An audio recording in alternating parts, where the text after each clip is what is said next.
जैसे दो की घात दो का मतलब क्या है, दो का दो बार गुणा, दो दूनी चार। दो की घात तीन का मतलब क्या हुआ, दो का गुणा कितनी बार, तीन बार। तो दो दूनी चार, चार दूनी आठ, ये हो गया। अब इसके बाद तीन का स्क्वायर मतलब तीन की घात दो, ये होता है आधार नीचे वाला, ऊपर होता है घात। तो तीन की घात कितनी है, दो। इसका मतलब तीन गुणा तीन, तीन तिहाई नौ। तीन की घात तीन का मतलब तीन का कितनी बार गुणा हुआ, तीन बार। तीन तिहाई नौ और नौ तिया 27, मतलब तीन की घात तीन का गुणा करेंगे, तीन का तीन बार कितना है 27। अब इसको हम किससे करेंगे, एक कागज से प्रयोग द्वारा। ठीक, देखो ये एक तल है, एक हमारे पास पेपर है। अब सबसे पहले दो की घात दो दिखा रहे हैं, तो इस एक ये कौन सी आकृति है, ये आयताकार है ना। तो हमने इसको पहले बना लिया दो। अब ये आयत किससे हो गए, दो आयत हो गए। अगर ये वर्गाकार होता तो जो हमारी आकृति बनती है वो वर्ग ऐसे बनती। चलो हम इससे कर रहे हैं। तो हमारे पास ये दो था, इसलिए हमने इसको दो बार से मोड़ दिया। ठीक है, अब ये दो हो गए। अब दो की घात दो करनी है, मतलब इसको कितनी बार फोल्ड करना है हमें, दो बार। तो दो, ये एक तो हमारा ये था और दूसरा हमारे पास ये आ गया, ये हो गया। अब दो का वर्ग कितना है, चार। तो देखो यह दो की घात दो, तो देखो सबसे पहले एक मोड़ा और फिर दूसरी बार मोड़ दिया, तो दो बार मोड़ा है। क्यों, क्योंकि दो की घात दो है। तो अब हमारे पास इसके कितने हिस्से हो रहे हैं, एक दो तीन चार, चार हो गए। अब इसको हमने इस तरीके से कर लिया है। अगर इसको खोल देंगे हम और लाइन खींचेंगे तो कैसा होगा, ये ऐसा हो गया ना, एक दो तीन चार, दो की घात दो कितना हो रहा है, चार हो रहा है। ये समझ में आया। अब इसके बाद दो की घात तीन, ठीक है। मान लीजिए आपका एक पेपर था, हमने क्या किया, पहले इसको दो बना लिया, दो हो गया। अब दो की घात तीन का मतलब इसको कितने बार मोड़ना है हमें, तीन बार।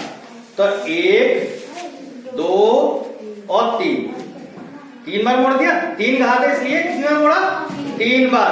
अब जब हम इसको खोलेंगे तो इसको कितने आयत हमारे बने दिखाई पड़ रहे हो, एक दो तीन चार पांच छह सात आठ। और इसको हमें इसलिए दूसरी तरह इसको हमने लाइन खींच लिया है। तो कितने खाने बन गए, एक दो तीन चार पांच छह सात आठ, आठ बने।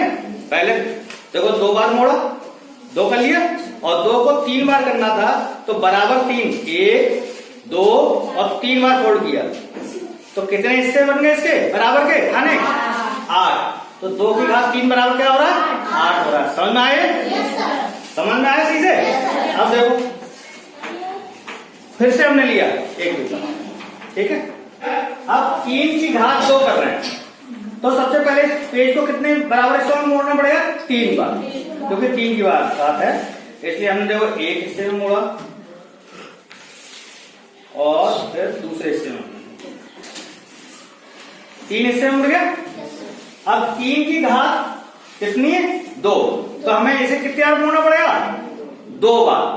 तो एक और दो बार हमने मोड़ लिया। पहले तीन हिस्सा, क्योंकि हमें तीन की घात निकालना है। फिर दो है तो हमने दो बार मोड़ा, चार होता तो चार बार मोड़ दे, तीन होता तो तीन बार मोड़ दे, 10 होता तो 10 बार मोड़ दे।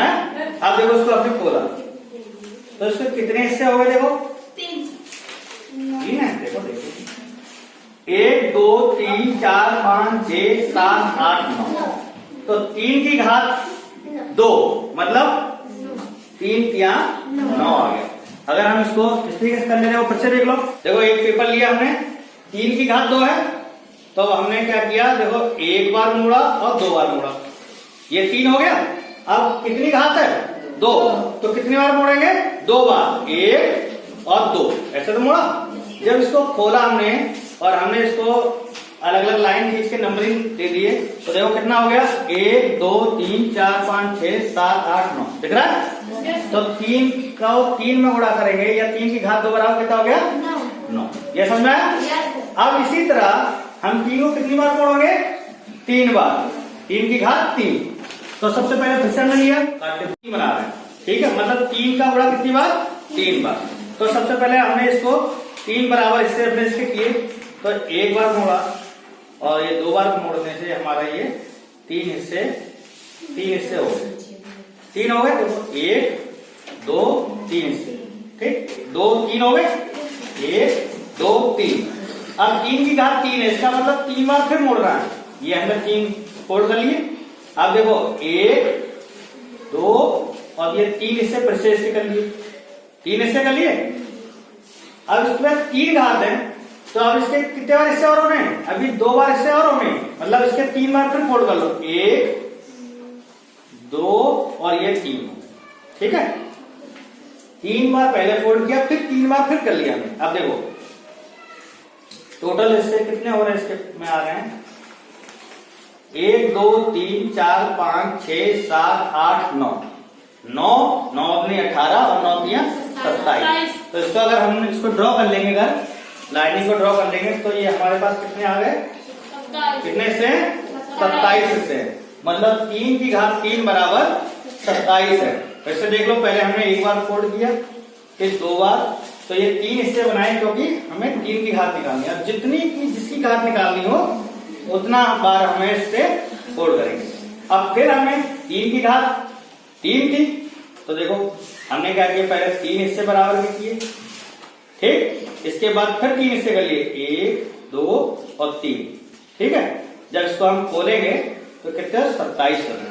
तो इस तरीके से जो घात है, घात को हम इस तरीके से पेपर के माध्यम से आसानी से समझ सकते हैं। अब कोई भी इस अंक हो उसको उतनी बार फोल्ड करके, और जितनी बार उसकी घातें हो उसको उतनी बार सेम बराबर बार कागज को फोल्ड करोगे तो उतने हिस्से आएंगे जितनी उसकी घात अंकों का गुणन है।